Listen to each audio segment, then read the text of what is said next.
microphone to stay up. All right, there we go. My soul is welcome here on the pink page inside your program. 2, 3, 4,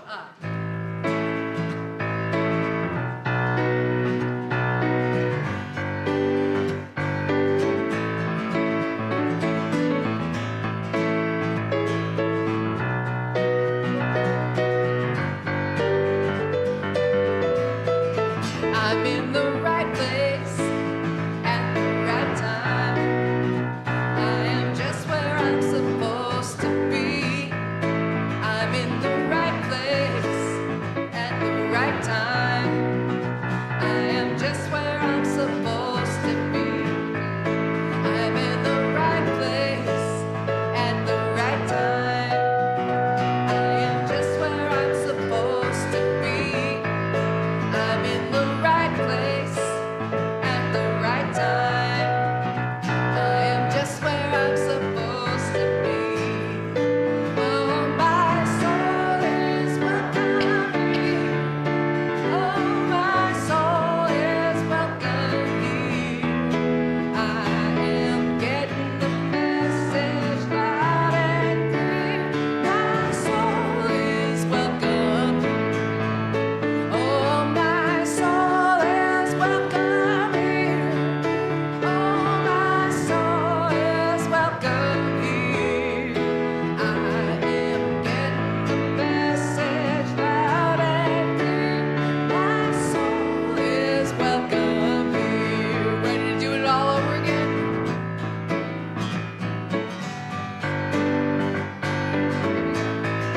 I'm in the right place at the right time. I am just where I'm supposed to be. I'm in the right place at the right time. I am just where I'm supposed to be. I'm in the right place and the right time. I am just where I'm supposed to be. Tell your neighbor, I'm in the right place at the right time. I am just where I'm supposed to be.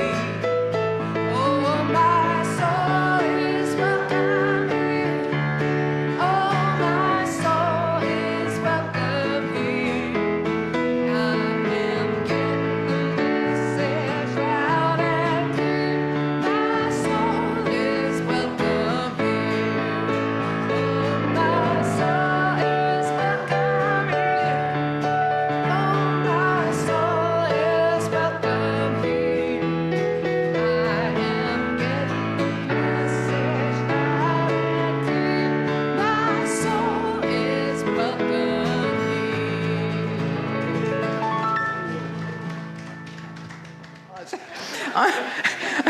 On behalf of Reverend Donna Maurer, the trustees, the practitioners, and all of us, our souls, welcome here every day, every Sunday. It is just an amazing place to be. Whoever you are and wherever you are on your spiritual path, you are welcome here. Here you will be, you'll be validated. That's good.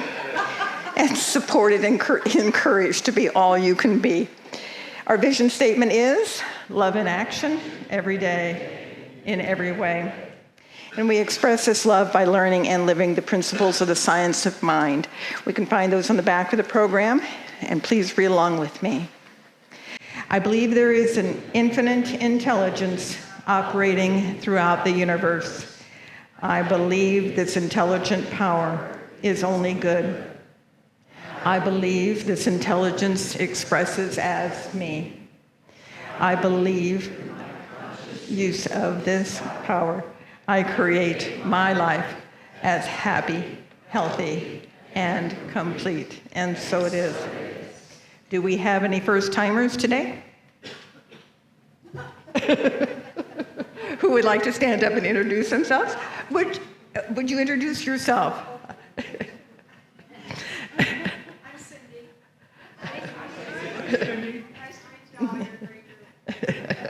Thank you. Please stick around after the service and enjoy some refreshments so we can get to know you and you can get to know us just a little bit better. Thank you for introducing yourself. And I would like to thank all the people that made this Sunday service celebration possible. First of all, it's you in those seats. Without you here, it wouldn't be the same. And thank you to the ones who make sure that everything is set up, not only today, but thank you, Don and Bruce, for setting up for groups, for my groups especially. I'm so grateful, so very grateful. Thank you for the kitchen staff, our hospitality ladies, I should say, or people, and all the work they do. Thank you for all the volunteers. It's just an amazing group of people.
The God in me beholds the God in you. It is all for our greatest and highest good. The God in me beholds the God in you. And you and I are one. Namaste. The God in me the God in you. It is all for our greatest and highest good. The God in me beholds the God in you. And you and I are one. Namaste. Namaste.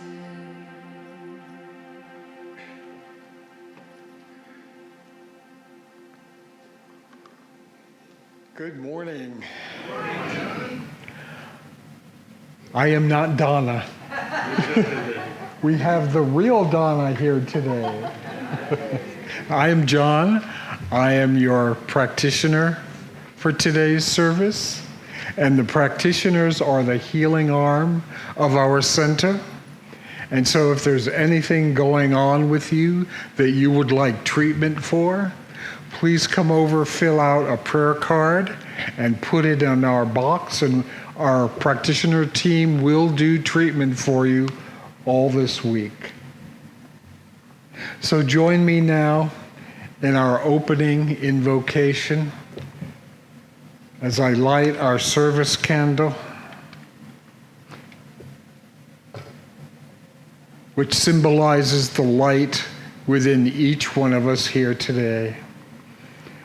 And so I know, declare, and affirm that God is all there is, everywhere equally present, filling all space, filling this sanctuary, outpicturing and manifesting through each one here and through today's service, which is already perfect, whole, and complete. And so it is. So my reading this morning is from this month's Science of Mind magazine, The Unstatus Quo, and it's entitled, Remember Who You Are. And it begins with two quotes. Bright but hidden, the self dwells in the heart. That is from the Upanishads. The second quote is, we are thinking, willing, knowing, conscious centers of life. And that is by Ernest Holmes from the Science of Mind textbook.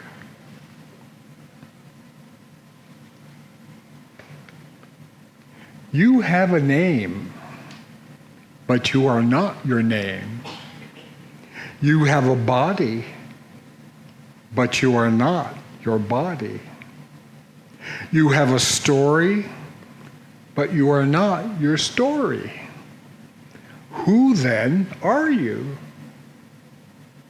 Take some time right now to reflect on this question. What is most essentially true about you? The truth about you is that you are a center of God consciousness. You are part of the wholeness of infinite life. You are a spark of the divine, a radiance of universal intelligence, an emanation of the one mind. You are an incarnation of spirit. Your life is the life of God. As a divine expression, you have access within your being to the qualities of God. You are peace, you are joy, you are wisdom, you are love. These qualities and more are your true nature. Peace, joy, wisdom, and love are ever present and available within you. You can choose to express these qualities to be who you truly are. In so choosing, you live from your center. You live from an abiding awareness of the infinite life, which is your source and essence. Circumstances change, but the divine presence within you remains unchanging and unchanged, perfect and timeless, unaffected by the external conditions that come and go. What is most essentially true about you is eternal wholeness, which is never broken, lost, fearful, or wounded. Embrace this awareness of your true self, remembering who you truly are. You release your imprisoned splendor. And that is by Kathy Julene, religious science practitioner, which was first published in this magazine in March of 2017. Thank you. Namaste. So I take our service candle and hold the high watch for you.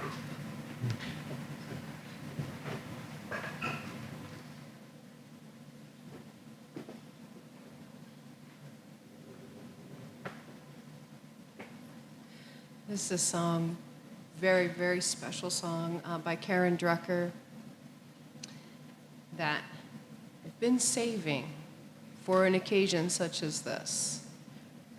Rob and I have been playing together, and Stephen as well. We've been playing together in various configurations for, I want to say, 15 years now? Something like that?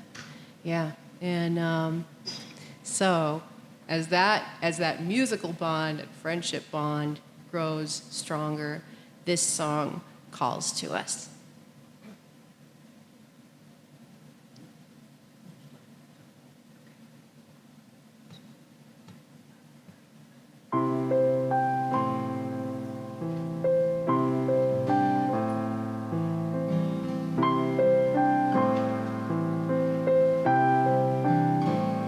It's been a storm brewing inside of me.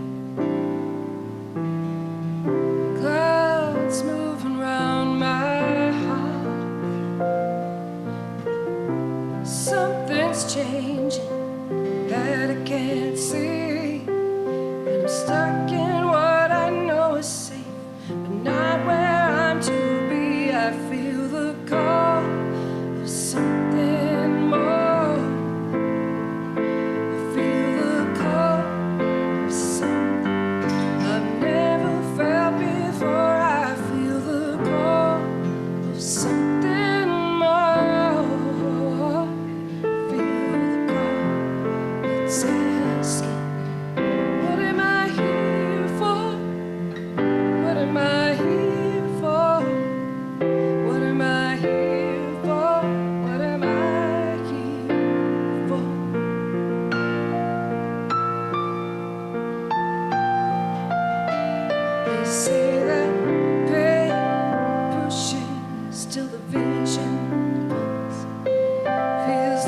Safety nets are all falling down. Wish I had a map of where to go. Got the feeling in my soul that when I get there I will know. I feel the call of something more.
Thank you. Namaste.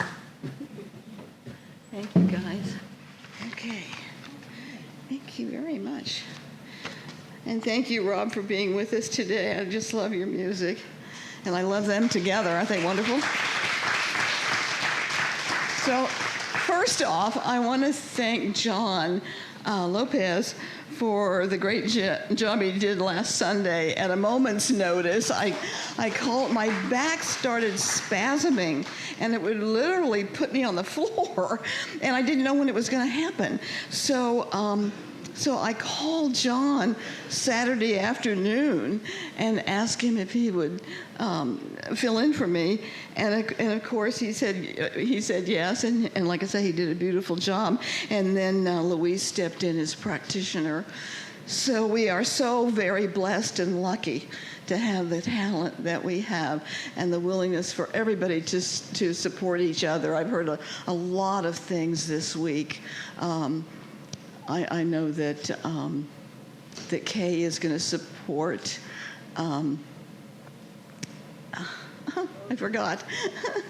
Ed and Enriched for Ed's surgery. I know that John and I had a couple of free, beautiful dinners from Christine and Dave, and from Amy and John. And a lot of people have come up and said, "What do you need from me? I want to help." So this is a kind of love and congregation that we have, and we've created a tremendous spiritual community. And I'm so very grateful and blessed to be part of it, and I thank you all so very much. This month's topics from the field have been about ways in which we, even unconsciously, may ignore the needs of others. And we started with a definition of spiritual bypassing, which is the use of one of our conventional responses, like everything is in divine order, to someone who is hurting. A response like that shuts down any kind of compassionate interaction and our ability to be with someone in their pain. You know, I come to you and I say, "Boy, I really had a bad week," and then you tell me, "Well, it's all in divine order." What does that do? It stops everything. And yet we've all probably at some point or another been guilty of it in some way, shape, or form. And then John took on the topic of Trauma 101, and I really appreciate that, because it's a hard topic. So many people were traumatized as children, and that trauma has become a part of their inner fears. And we, as welcoming members of our congregation, need to greet a newcomer with tenderness. We are a hugging group. And I'm glad that John mentioned that we should ask a newcomer, do you want a hug, or would you like a hug, before we automatically throw our arms around them. Because if someone says no to a hug, then we need to be compassionate and loving in our response, knowing that they could very well have been traumatized as a child. And this week, my topic, it's not the field minister's topic, is the freedom of inclusivity. But I'm going to use some of their material. They mentioned othering, and I had never heard of that term. But this past week, it's come up several times in the media and some of the stuff I've been watching. And isn't that interesting? I've never heard of it before. Now, here's like 2 different stations that are using that word. So when something like that happens, it tells me that I need to revisit that topic. And so I found this definition from a website called Very Well Mind. It says, othering is a phenomenon in which some individuals or groups are defined and labeled as not fitting in with the norms of a social group. It is an effect that influences how people perceive and treat those who are viewed as being part of the in-group versus those who are seen as being part of the out-group. Othering also involves attributing negative characteristics to people or groups that differentiate them from the perceived normative social group. It's an us versus them way of thinking about human connections and relationships. So othering is a way of negating another person's individual humanity, and consequently, those that have been othered are seen as less worthy of dignity and respect. On an individual level, othering plays a role in the formation of prejudices against people and groups. On a larger scale, it can also play a role in the dehumanization of entire groups of people, which can then be exploited to drive changes in institutions, governments, and societies. I have always felt that I have been inclusive, that I didn't have any of these prejudices. But I mentioned, I think several years ago, that when I was a little girl, we had a small rental in Kansas City where we lived. And my parents were renting the house. It was vacant.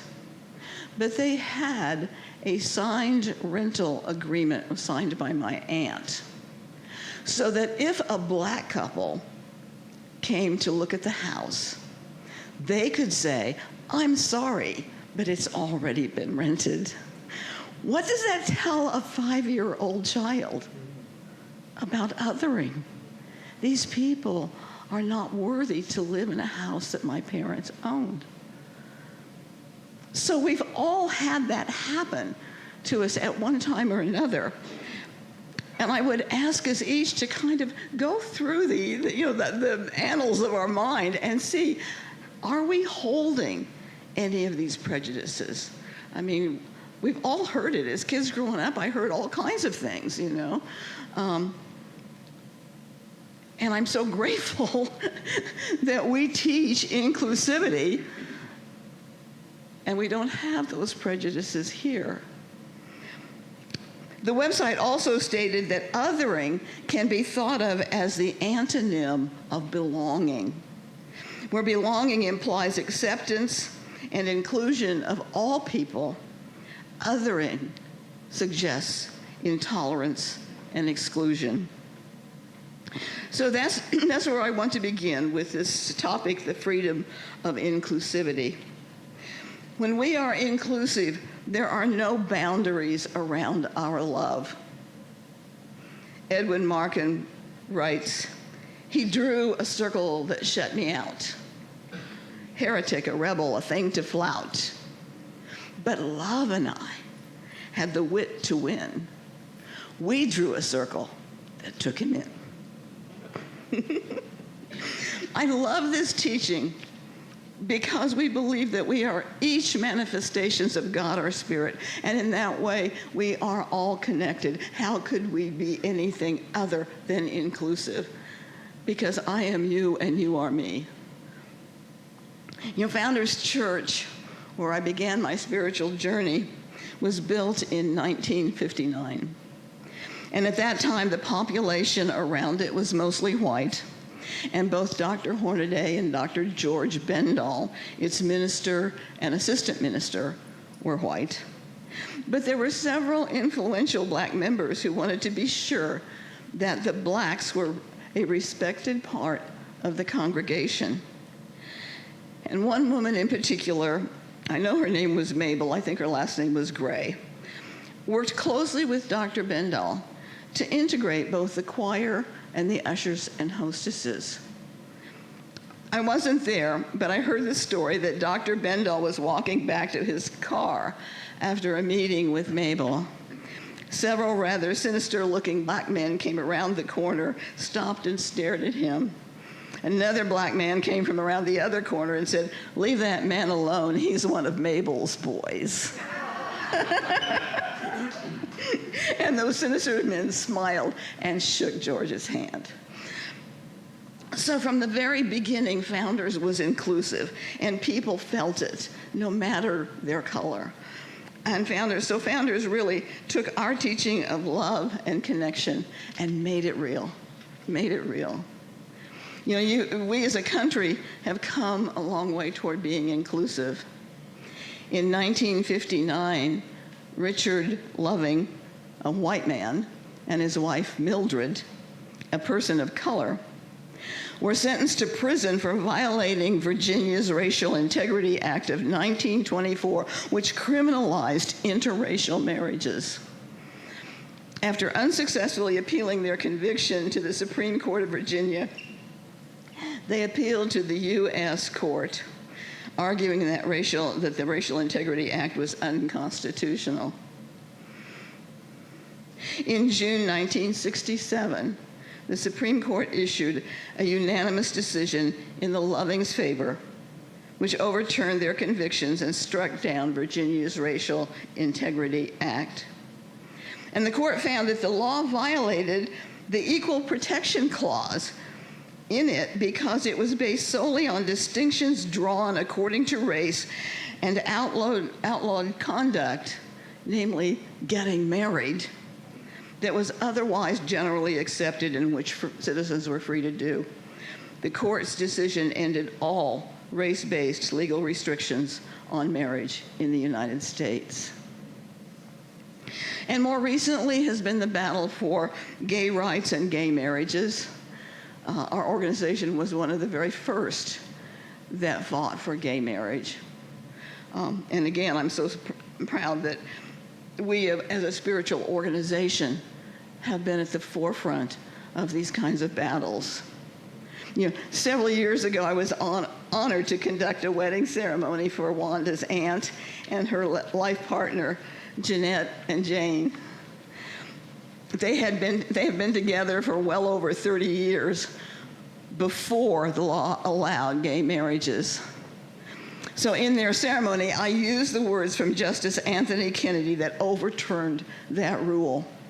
And he says, "No union is more profound than marriage, for it embodies the highest ideals of love, fidelity, devotion, sacrifice, and family. In forming a marital union, two people become something greater than they once were."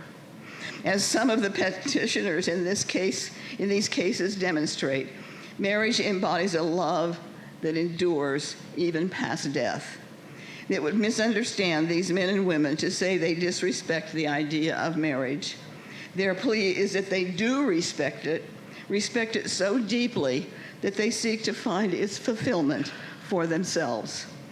Their hope is not to be condemned to live in loneliness, excluded from one of civilization's oldest institutions. They ask for equal dignity in the eyes of the law. The Constitution grants them these rights. So, as we celebrate this freedom of inclusivity, as we are open and embracing to all people and all ideas and everything, we know that everything is so connected. And I was trying to find something that works, and I did. Because I want to close with a video. I found it online. And Dr. Petra Weldes is a minister of the Dallas Center for Spiritual Living. She is openly gay, and her wife, Karen Fry, is the co-minister of that church, and it's a big one. And she is reading the Center for Spiritual Living's open and affirming statement in response to the United Methodist Church vote to exclude LGBTQIA clergy and deny marriage to their LGBTQIA members. And she's joined by her wife on stage, Reverend Karen Fry. So that's how I want to close today, because she says what I want to say, but so much better.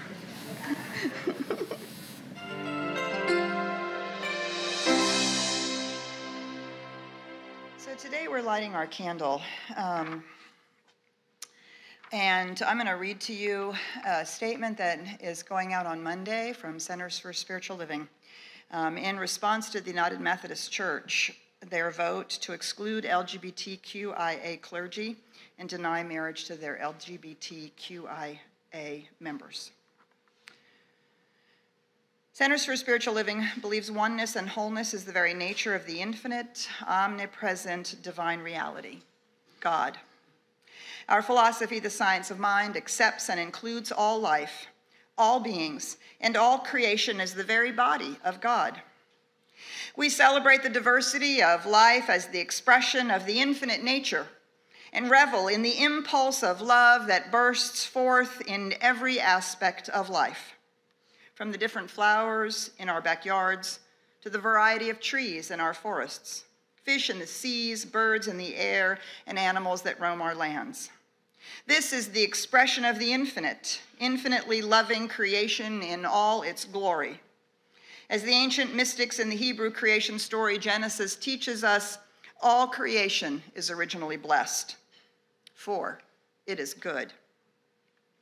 Because of this deep faith in our oneness with all life, Science of Mind and Centers for Spiritual Living are open and affirming. We not only accept, we celebrate our uniqueness and our diversity, including LGBTQIA in our communities. We affirm our LGBTQIA clergy, and we support all our clergy performing same-sex marriages. We stand for each and every LGBTQIA person, no matter their faith path, religion, or spirituality. We believe profoundly in loving our neighbors as we love ourselves, which includes acceptance rather than judgment, loving words rather than hateful speech, and deep respect for how love shows up in each individual.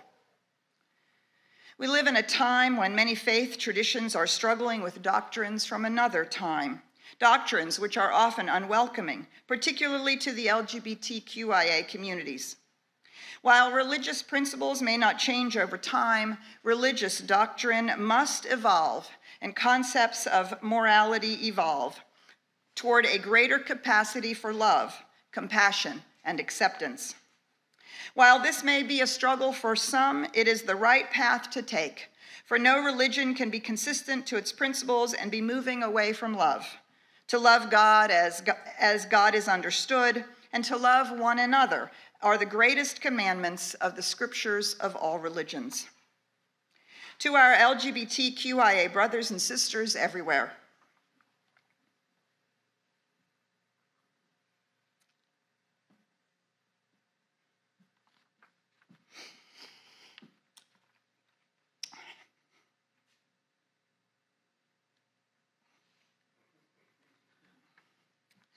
you are precious to life. You are a beautiful expression of love. You are an outlet for creativity like no one else. You are blessed as you are. You are a blessing wherever you go. You cannot be denied or excluded from the divine presence.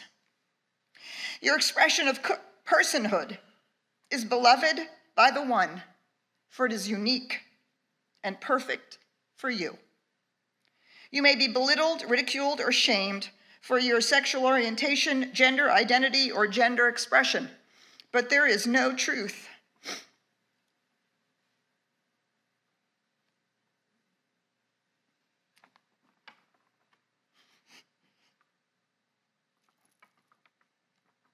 But there is no truth to the names you may be called, or the things you may be accused of. I can't read it. Only love and light emanates from the heart of the one, infinite divine life. And in that you are absolutely included. Never doubt that you belong in life, to life. We are committed to a world that works for everyone, and all are welcome in support of this vision. And so it is.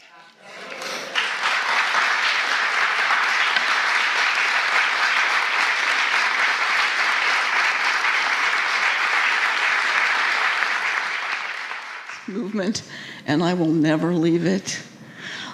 It speaks to why I'm here as much as I can be on Sundays, to pass on that message to other people. You and I have something that is so special, and it's special because it shouts inclusivity. You and I are one. no matter what color you are, what gender you are, what life you lead. We are all one. Namaste.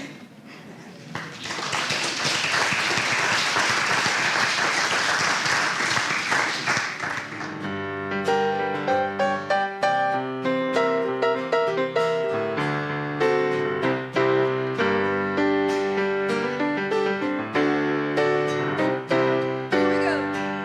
This is how I'm gonna spend my time. This is how I'm gonna spend my time. This is how I'm gonna spend my time. Doing what I do best. What I do best. If living gets me high, and if not just getting by, if I'm passing every test, I must be doing what I do best. This is how I'm gonna live my life. This is how I'm gonna live my life. This is how I'm gonna live my life. Doing what I do best. Doing what I do best. And this is what I want to be.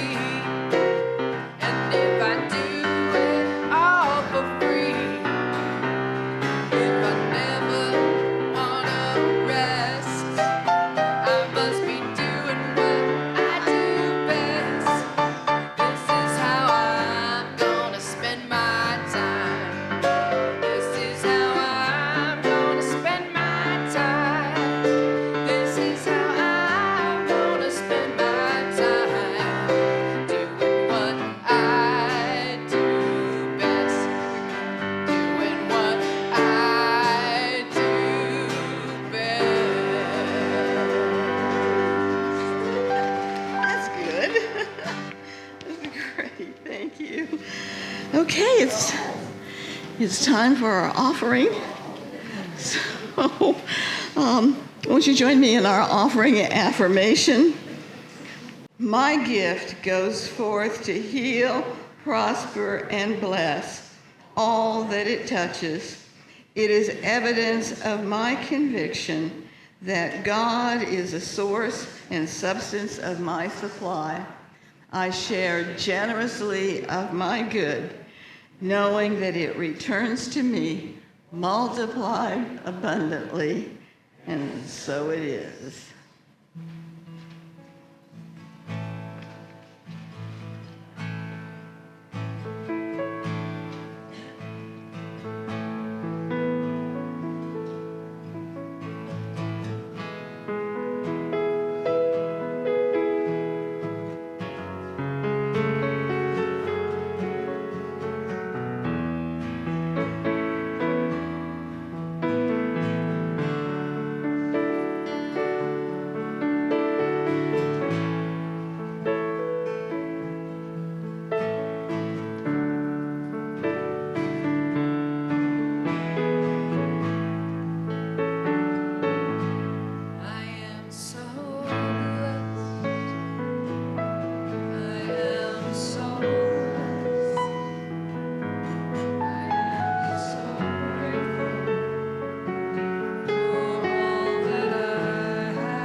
We are so blessed. We are so blessed. And we are, because you know what?